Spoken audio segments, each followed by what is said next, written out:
Hello everyone. आज हम लोग मैंने कहा कि जितना मैं इसे पिछले वीडियो में मैंने लास्ट में बताया था, मैंने कहा था कि भैया जितना कोऑर्डिनेटर का कॉन्सेप्ट पढ़े हैं, अब आगे जितने भी वीडियो बनेंगे वो सब कोऑर्डिनेटर पर ही बेस्ड क्वेश्चन होंगे जो आए हुए हैं।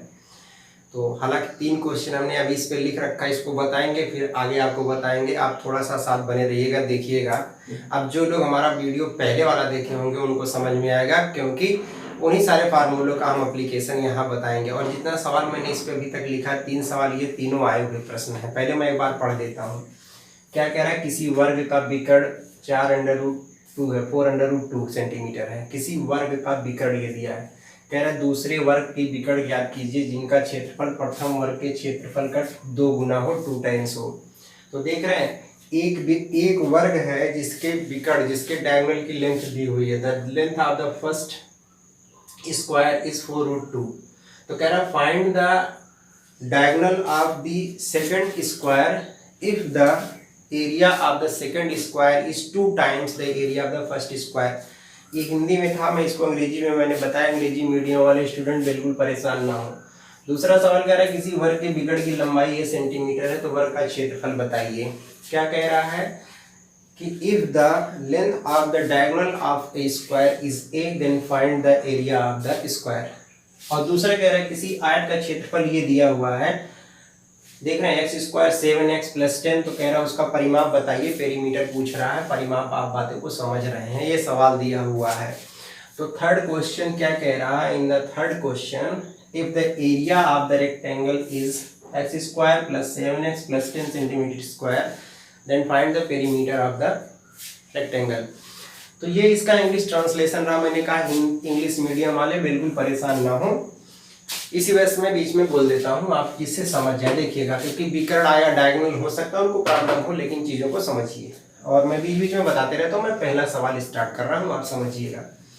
अगर हम पहले सवाल की बात करते हैं, अब हम 1 बाई 1 सवाल को बता रहे हैं। कह रहा है किसी वर्ग का विकर्ण 4√2 सेंटीमीटर है। एकदम बेसिक से बता दे रहा हूँ जिससे याद रहे। एक वर्ग आपका ये है, एक वर्ग और है, थोड़ा बड़ा होगा क्योंकि पहले ही कह दिया है कि दूसरा वाला जो है पहले वाले के क्षेत्रफल का डबल है। कह रहा है किसी वर्ग के विकर्ण की लंबाई क्या दी हुई है? ये दिया हुआ है 4√2। अगर हम ए साइड मान लें, ए साइड है इसका। और याद रखिएगा इसका साइड क्या होता है? वाई। अगर मान ले वाई है, ये दिया हुआ मैंने मान लिया ऐसा।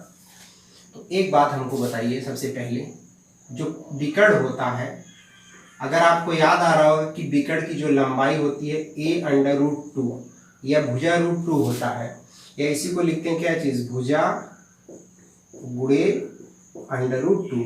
ये दिया हुआ है। ये क्या है? इसकी साइड है। मतलब a√2 बराबर क्या दिया है?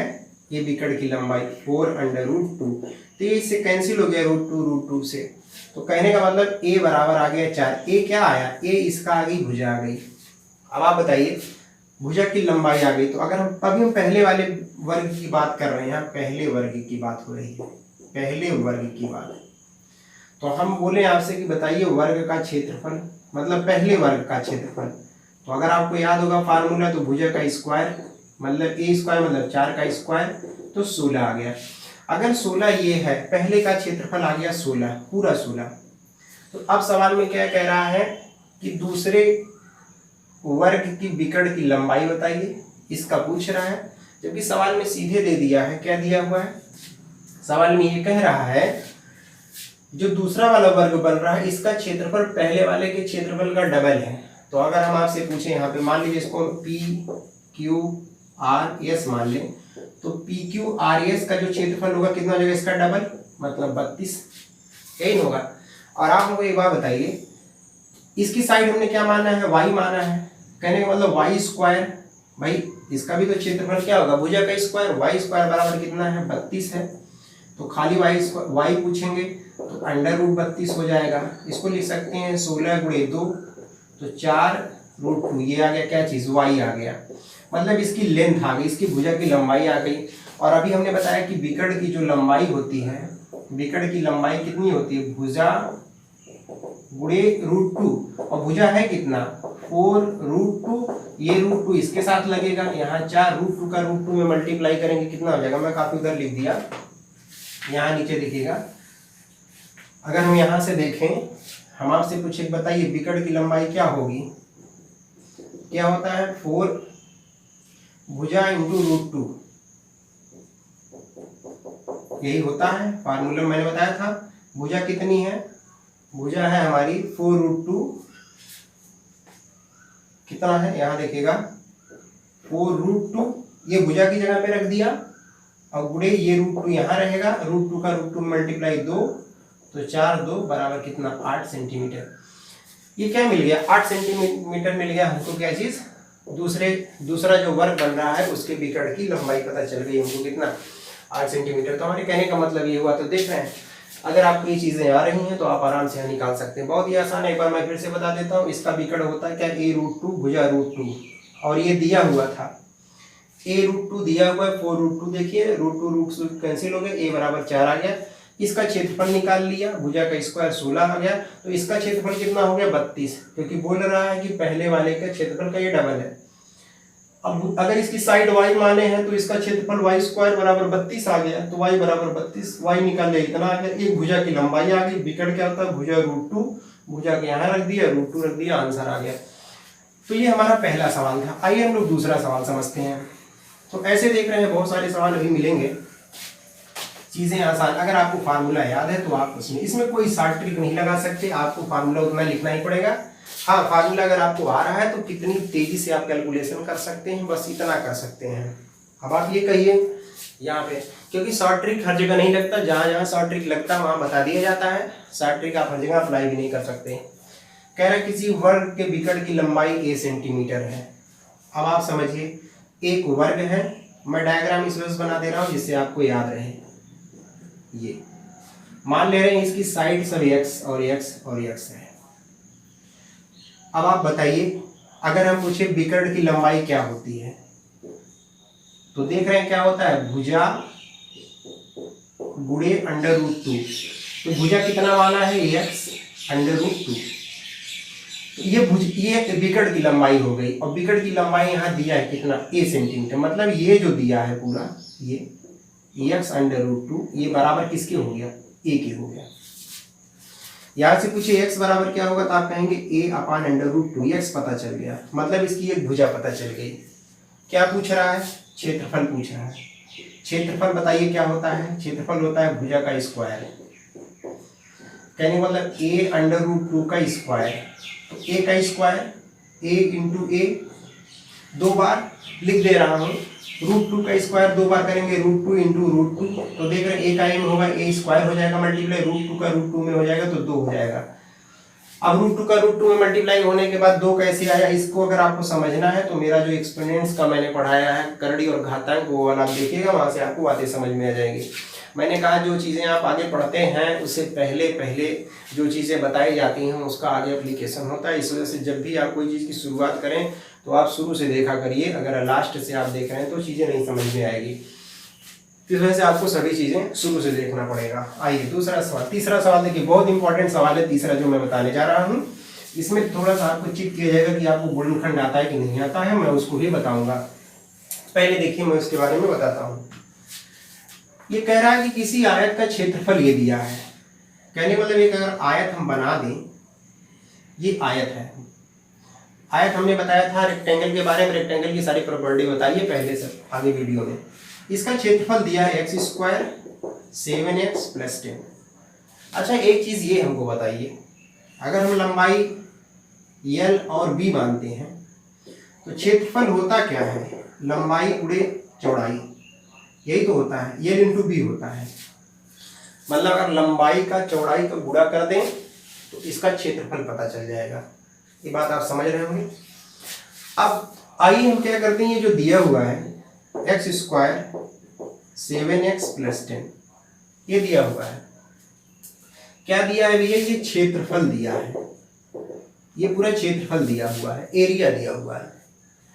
तो आप अगर पढ़े होंगे फैक्टराइजेशन, गुणनखंड करना, कोई भी दो घात समीकरण का गुणनखंड कैसे करते हैं, क्वाड्रेटिक इक्वेशन का फैक्टराइजेशन कैसे करते हैं, आप इसमें एक मेथड था मिडिल स्प्लिटिंग टर्म्स, हम उसको बता रहे हैं कैसे करते हैं। जैसे यहाँ एक्स स्क्वायर है, यहाँ 7x, यहाँ 10 है, तो खाली पहले आप एक नंबर वो देखिए जिसके साथ x ना लगा हो, तो 10 है, तो 10 के सामने साइन क्या है, प्लस है। थोड़ा सा बता दे रहा हूँ, जब भी किसी क्वाड्रेटिक इक्वेशन का गुणनखंड करना होता तो करते क्या है, सबसे पहले जो कांस्टेंट है, इस कांस्टेंट का मतलब जिसके साथ x ना लगा हो, अकेले अकेले हो, उसको देखिए कितना 10 है, उसके सामने चिन्ह किसका, साइन किसका है, प्लस का है। 10 का कोई ऐसा दो पेयर बनाइए, जोड़ा बनाइए कि जोड़ दीजिए, क्योंकि प्लस है तो जोड़ दीजिए, ये x के सामने वाला आ जाए, 7 आ जाए, और गुणा कर दीजिए तो कितना आ जाए, 10 आ जाए। तो आप देख रहे हैं 5 और 2, क्योंकि 5 दूना 10 और 5 में 2 जोड़ेंगे कितना मिल जाएगा, 7। कहने का मतलब हुआ एक्स स्क्वायर ये ऐसे लगा दिया, ये 7 की जगह पे लिख सकते हैं 5 धन 2, और ये x गुणा है ऐसे लिख दिया, 10 ऐसे लिख दीजिए, क्योंकि गुणनखंड आपको आना चाहिए। ये देखिए एक्स स्क्वायर हो जाएगा, x का 5 में मल्टीप्लाई करेंगे, गुणा करेंगे 5x, 2 के साथ करेंगे 2x, यहाँ देखिए 10 हो गया। इन दोनों में पूछा जाए कॉमन क्या है, तो x कॉमन, क्योंकि x 2 बार है, यहाँ x 1 बार है, तो 1 बार बच जाएगा, ये प्लस लग गया यहाँ 5। इन दोनों में क्या कॉमन है, 2 कॉमन है, यहाँ क्या बचेगा, x + 5। अब बीच में प्लस है, यहाँ इंटू यहाँ, अब हम कहें इसमें और इसमें 2 टर्म्स, यहाँ क्या कॉमन है, तो आप कहेंगे x + 5, क्योंकि x + 5 यहाँ भी है, तो दूसरे वाले ब्रैकेट में x + 2 मिल गया। भाई ये लंबाई है, ये क्या है, चौड़ाई है।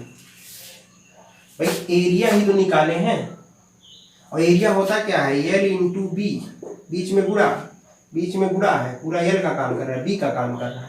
ये हमको क्या मिल गया, लंबाई और चौड़ाई।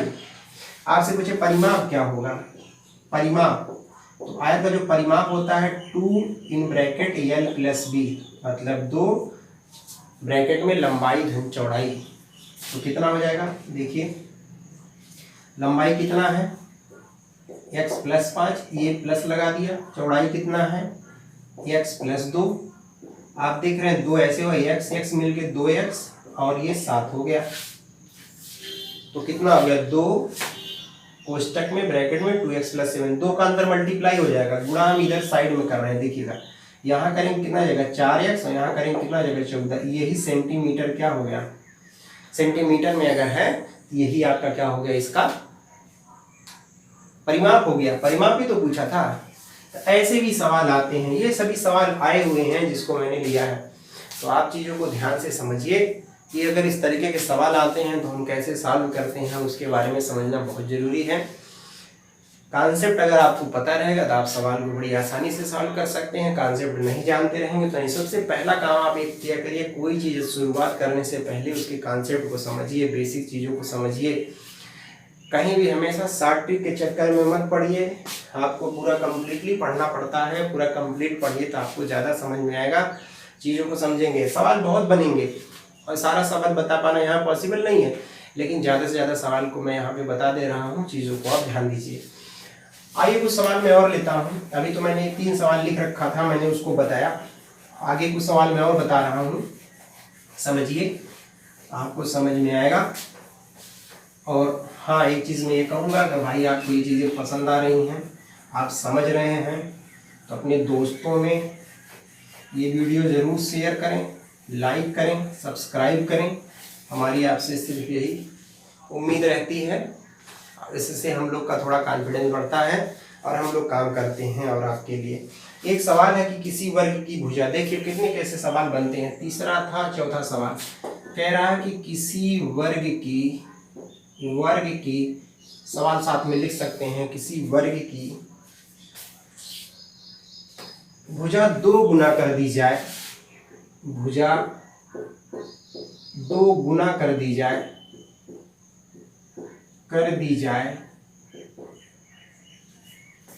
तो कह रहा है क्षेत्रफल में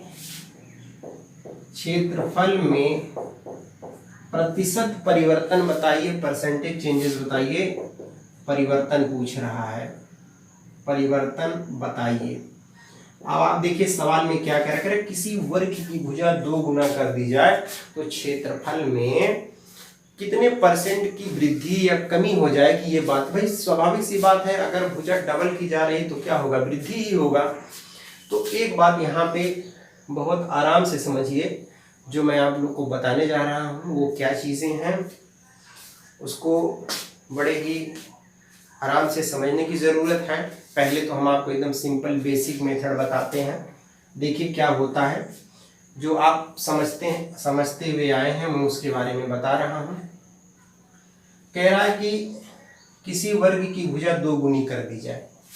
चलिए बहुत ही आसान है, एक वर्ग बना दिया, भुजा मान लिया x है, x है, x है, x है। क्षेत्रफल क्या होगा जल्दी बता दीजिए, क्षेत्रफल होता है भुजा का स्क्वायर। कहने का मतलब x का स्क्वायर तो बराबर कितना आ गया भैया, x स्क्वायर। कोई समस्या की बात नहीं है, बताइए कोई दिक्कत है, नहीं, x स्क्वायर आ गया पहले क्षेत्रफल। अब कह रहा है कि भुजा को, एकदम बेसिक बता रहा हूँ, ये बेसिक है। आपसे ये कह दिया जाए कि भैया भुजा को क्या कर दिया गया, थोड़ा सा इसको रब कर देते हैं, भुजा को कह रहा है कि डबल कर दीजिए, तो कहने मतलब अब 2x हो गया, बना दीजिए।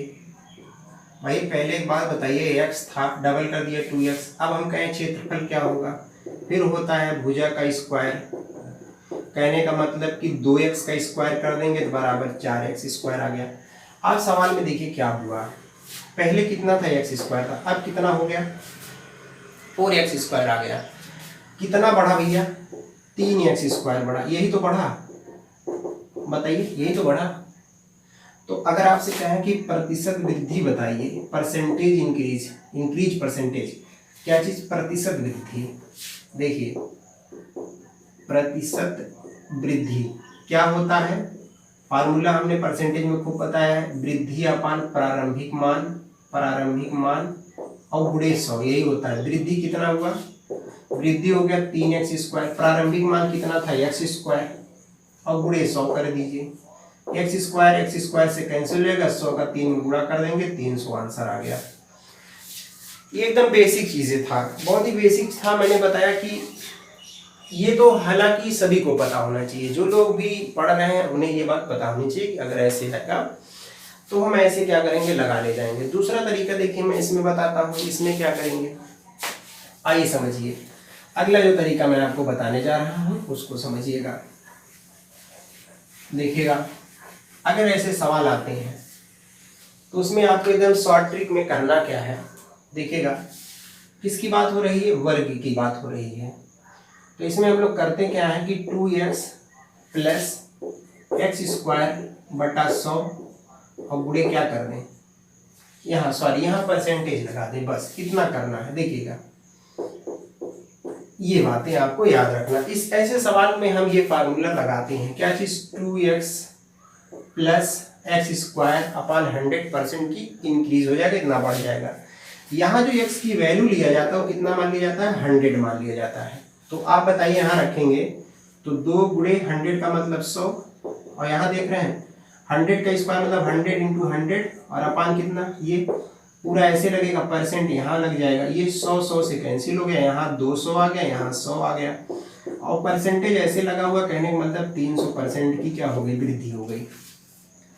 ये बात थी वर्ग में, मतलब वर्ग है तो आप ये फार्मूला लगा दीजिए। x की वैल्यू कितना ले लिया जाएगा, यहाँ पे 100, हमने x कितना मान लेते हैं इसमें, x बराबर 100 मान लेते हैं, ये शॉर्ट ट्रिक है, x बराबर 100 ले लेते हैं, ये हम पढ़ रहे हैं शॉर्ट ट्रिक से एकदम इसका। ये कब किसकी बात के लिए है, ये वर्ग के लिए है, वर्ग के लिए। वर्ग आप समझ रहे हैं जिसमें सभी भुजाएं बराबर होती हैं। अगर यही बात आयत की होती, आयत के लिए, तो उसके लिए समझिए क्या करते हैं हम, l plus b plus l b 100 करके यहाँ परसेंट लगा दीजिएगा। अगर आपका किसकी बात कर रहा है, आयत की बात हो गई, तो आयत में आपको मालूम है ना, आयत में क्या होता है, लंबाई होता है, चौड़ाई होता है, तभी ये फार्मूला लगा दीजिएगा। यहाँ पे दोनों को 100 ले लीजिए, इसको भी 100 मान लीजिएगा, इसको भी 100 मान लीजिएगा, तो इससे भी आपका क्या हो जाएगा, सवाल लग जाएगा। हालांकि इस तरीके का आगे सवाल आएंगे उसको बताएंगे, लेकिन अभी फिलहाल आपको ये बात याद रखनी है कि अगर ऐसे सवाल आते हैं तो देखिए बेसिक वो था, शॉर्ट ट्रिक ऐसे था, शॉर्ट ट्रिक से कितनी जल्दी हो जाएगा, और बेसिक लगाएंगे तो कितना आपको आगे तक जाना पड़ेगा। तो देख रहे हैं ये जितने प्रश्न आए हैं मेरे भाई, मैं सब आया हुआ प्रश्न के बारे में बता रहा हूँ। ये सभी एग्जाम में आए हुए क्वेश्चन हैं और आप भी पढ़िए, भूलिए बिल्कुल मत, जम के लगिए, चीज़ें समझ में आएगी। आए एक सवाल और लेते हैं, देखिएगा 5वां सवाल। जितने सवाल एग्जाम में आए हैं हम उसी के बारे में डिस्कशन कर रहे हैं और आपको बता रहे हैं 1 बाई 1 करके। चीज़ों को देखिए, आराम से समझ में आएगा। देखिए एक सवाल मैं और लिखता हूँ, बहुत ही आसान है। कह रहा है किसी समचतुर्भुज के विकर्ण 8 सेंटीमीटर तथा 6 सेंटीमीटर है।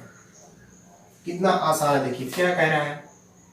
बहुत ही अच्छा सवाल है, आए हुए सारे प्रश्न हैं, याद रखिएगा। जितना प्रश्न मैं जितने क्वेश्चन दिस टाइम मैं जितने क्वेश्चन करवा रहा हूँ, ठीक है, सब आपके एग्जाम में आए हुए हैं। और ये जो बताने जा रहा हूँ this is very very important question. कह रहा है किसी समचतुर्भुज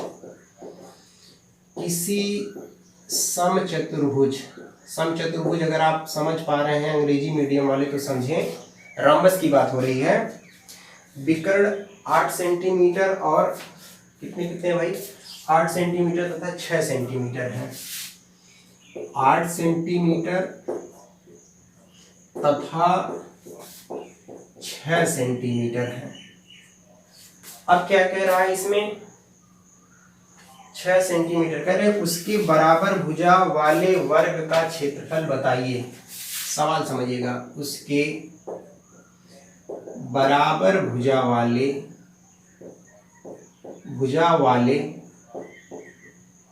वर्ग का क्षेत्रफल बताइए। देखिए एक चीज हम आपको पहले बता दिए थे, मैंने कहा था कि जो मेंसुरेशन में जो क्वाड्रिलेटरल चतुर्भुज पे जो सवाल आते हैं क्षेत्रमिति में, ऐसा नहीं है खाली वर्ग है तो वर्ग के बारे में पूछेगा। देखिए 2 बातें यहाँ आ गई, यहाँ वर्ग की बात आ गई है और समचतुर्भुज की बात आ गई। इसी वजह से मैं कह रहा था कि भैया मैं पहले देखिए हम कितने के बारे में बताए हैं। हमने पूरा वर्ग के बारे में, स्क्वायर के बारे में पूरा डिटेल बताया, आयत के बारे में बताया, समचतुर्भुज के बारे में बताया। इससे पहले वाले वीडियो में सबके बारे में बताया हुआ, समचतुर्भुज के बारे में बताया। उसके बाद मैंने समलंब चतुर्भुज के बारे में बताया। फिर आज हमने किसके बारे में बताया, समांतर चतुर्भुज के बारे में बताया। कहने मतलब square, rectangle, rhombus, parallelogram, trapezium और पैरेललोग्राम, इस सब के बारे में हम ऑलरेडी आगे बता चुके हैं और अब इस पे सवाल लगवाने। इस वजह मैंने कहा कि पहले वाले वीडियो को जरूर देखिएगा।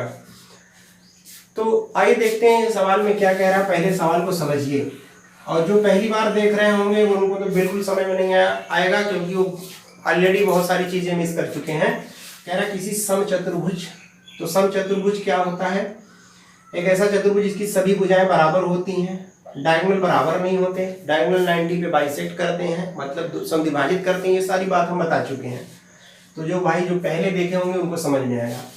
अब आप समझिएगा हमने क्या बना दिया, ABCD एक समचतुर्भुज बना दिया, सभी साइड आपस में बराबर होता है, याद रखिएगा A। अब आप कहेंगे सर वर्ग में भी तो होता है, वर्ग में भी होता है, लेकिन वर्ग में सभी कोण ईच एंगल 90 होता है, इसमें 90 नहीं होता। तो सभी वर्ग जो होते हैं वो समचतुर्भुज होते हैं, रॉम्बस होते हैं, लेकिन जो समचतुर्भुज होते हैं वो वर्ग नहीं होते। इस बात को ध्यान दीजिएगा। प्रॉपर्टी है ज्योमेट्री का ये पोर्शन है, जब हम ज्योमेट्री के बारे में बताएंगे तब वहाँ पे सारी चीजों के बारे में डिस्कशन करेंगे। देखिए डायगोनल के बारे में कह रहा है, सवाल समझिएगा क्या कह रहा है। इसको D1 मान ले रहे हैं, इसको D2 मान ले रहे हैं। दोनों डायगोनल की लंबाई दी है, 8 दिया हुआ है, 6 दिया है, तो 8 हम किसको मान लें, चलिए BD को मान लेते हैं, D2 को, और D1 हमारा कितना है, 6 है। ये पॉइंट O पे क्या कर रहा है, इंटरसेक्ट कर रहा है। अब कह रहा है, देखिए यहां तक तो बात कंप्लीट होगी। किसी समचतुर्भुज में in any rhombus the length of the diagonal 8 centimetre and 6 centimetre. कह रहा है उसके बराबर भुजा वाले वर्ग का क्षेत्रफल, मतलब बराबर भुजा क्या है, AB है, BC है, CD है, AD है। कह रहा है अगर इस पे वर्ग बना दिया जाए, थोड़ा इसको ऊपर नीचे कर दें, B और C वर्ग बनाएंगे, मतलब जितना आपकी लेंथ होगी इतना वर्ग बना दीजिए। तो कह रहा है जो ये वर्ग बन रहा है, ये वर्ग बन रहा है, हालांकि एग्जाम में ये सब मत करिएगा, मैं समझाने के लिए आपको बता दे रहा हूँ। ये जो वर्ग बन रहा है इसको मान लीजिए P और Q मान लें, तो जितना ये बनेगा उतना इस पे भी बनेगा, उतना इस पे। इसका क्षेत्रफल पूछ रहा है, तो वर्ग का क्षेत्रफल क्या होता है, वर्ग का क्षेत्रफल होता है A का स्क्वायर या भुजा का स्क्वायर। भुजा का स्क्वायर मतलब अगर हमको ये साइड पता चल जाती है, यहीं रख देंगे सीधे, हमको आंसर पता चल जाएगा। तो लेकिन अब भुजा मालूम नहीं है, हमने एक फार्मूला लिखवाया था नंबर से पढ़ा रहे थे कि भुजा बराबर मतलब साइड बराबर 1/2 करड़ी में d1 स्क्वायर d2 स्क्वायर। अगर याद आ रहा होगा तो, जो लोग पहले देखे होंगे, नहीं देखे होंगे तो समझ लेंगे। d1 का मतलब कितना है, 6 है, रख दीजिए 6 का स्क्वायर 8 का स्क्वायर, तो देख रहे हैं 1/2 6 का स्क्वायर 36, 8 का स्क्वायर 64 आ गया। तो ये काफ़ी नीचे लिख दिया भाई, 1 मिनट, यहाँ की बात देखिएगा, थोड़ा ऊपर लिखता हूँ, कितना हो जाएगा 1/2 36 और 64, तो 1/2 जोड़ दीजिए कितना जाएगा 100, 100 का करड़ी में बाहर निकालेंगे कितना जाएगा 10, तो 5। तो भुजा कितनी आ गई, भुजा आ गई हमारी कितनी, भुजा बराबर आ गया 5, लेंथ 5 आ गई। अब पूछ रहा है इसका एरिया क्या होगा, तो हमने बताया ना वर्ग का क्षेत्रफल बराबर भुजा निकाल लिया 5, तो 5 का स्क्वायर कर दीजिए 25 आ गया। अगर ये सेंटीमीटर में होता, ये सेंटीमीटर में होता तो यहाँ सेंटीमीटर स्क्वायर क्या कर देते, लगा देते, यही भी सेंटीमीटर में आता। तो कहने का मतलब आप क्या देख रहे हैं, आप यहाँ एक देख रहे हैं कि जो भी मेंसुरेशन के सवाल आए हुए हैं वो ऐसा आप अगर समझ रहे हैं कि खाली क्वाड्रिलेटरल में हम वर्ग पढ़ रहे हैं, खाली वर्ग पे आ रहे हैं, इस तरीके के नहीं आते, आपको सब समझ में आना चाहिए, सब पता होना चाहिए। तो आई होप कि इस बात को आप समझ रहे होंगे जिसके बारे में अभी मैंने बताया। और एक चीज़ मैं आपसे और कहूँगा कि मेंसुरेशन को आप शुरू से एकदम देखिए, पूरे मेंसुरेशन को मैंने 2D और 3D में डिवाइड कर दिया है, और उसमें मैंने बाकायदा बताया कि 2D में आप क्या पढ़ेंगे, 3D में क्या पढ़ेंगे। अभी हम सिर्फ 2D के बारे में पढ़ रहे हैं, और मैंने सिर्फ चतुर्भुज के बारे में, मैंने सारी चीज़ों के बारे में इससे पहले जितना वीडियो बनाया है चतुर्भुज के जितने भी फार्मूले और प्रॉपर्टी है मैंने सबके बारे में डिस्कशन किया है। आज से ये मैं सवाल लगवाना स्टार्ट किया हूँ, और अगले वीडियो भी जो आएंगे उसमें भी सवाल होंगे, इसी पे आधारित सारे सवाल होंगे। और देख रहे हैं ये सब आए हुए प्रश्न है दोस्त, ये सब आपको आना चाहिए। और मैं फिर बता दे रहा हूँ कि मैं यहाँ पे देखिए एकदम लिख करके ये चीज़ों को बताता हूँ, आप एकदम नोट करते हुए चलिए, नोट्स बनाते हुए चलिए। आप अगर नोट्स बनाना चाहते हैं तो शुरू से एकदम देखते हुए आइए, लेकिन एक बात याद रखिए, आप थोड़ा सा, अगर हम आपके लिए इतना करते हैं तो आप मेरे लिए सिर्फ इतना किया करिए कि आप थोड़ा सा वीडियो को लाइक सब्सक्राइब करना बिल्कुल मत भूला करिए, और अपने दोस्तों में ज़्यादा से ज़्यादा वीडियो को शेयर करिए। और इसी तरीके से अगर आप हमारे साथ जुड़े रहेंगे, पूरा कंप्लीट मेंसुरेशन मैं पढ़ाऊँगा, चीज़ों को छोड़ूंगा एकदम नहीं, एक एक चीज़ें आपको बताते हुए चलूँगा और आपको चीज़ें समझ में आएगी। तो आई होप कि आप बातों को समझ रहे हैं। तो नेक्स्ट वीडियो में हम फिर मिलते हैं, और ऐसा नहीं कि कुछ नई चीज़ें, यही जो चीज़ें पढ़े हैं उसी पे सवाल लेकर के और अच्छे सवाल लेकर के मिलते हैं। और तब तक ऐसे मिलते रहेंगे क्वाड्रिलेटरल पे सवाल लेकर के, जब तक मुझे ये लगने नहीं लगेगा कि हाँ हमने क्वाड्रिलेटरल के सारे सवाल बता डाले हैं, चाहे वो 10 वीडियो में हो चाहे 15 वीडियो में हो, लेकिन समय कम रहेगा, कम समय का रहेगा। आप आराम से 5 से 6 सवाल, अभी देखा आपने 5 सवाल बताया, सारा अलग अलग टाइप का, लेकिन ये चीज़ ये करिए कि आप नोट करते रहिए, इसका नोट बनाते रहिए, तो आपको ज़्यादा बेहतर समझ में आएगा अगर आप नोट्स बनाते हैं। अगर आपको समझ में नहीं आता कमेंट बॉक्स में लिखिए, थोड़ा मैं उसको इम्प्रूव करूँगा। तो नेक्स्ट वीडियो में हमारी मुलाकात आपसे फिर होती है, तब तक के लिए नमस्कार और बहुत धन्यवाद, थैंक यू सो मच।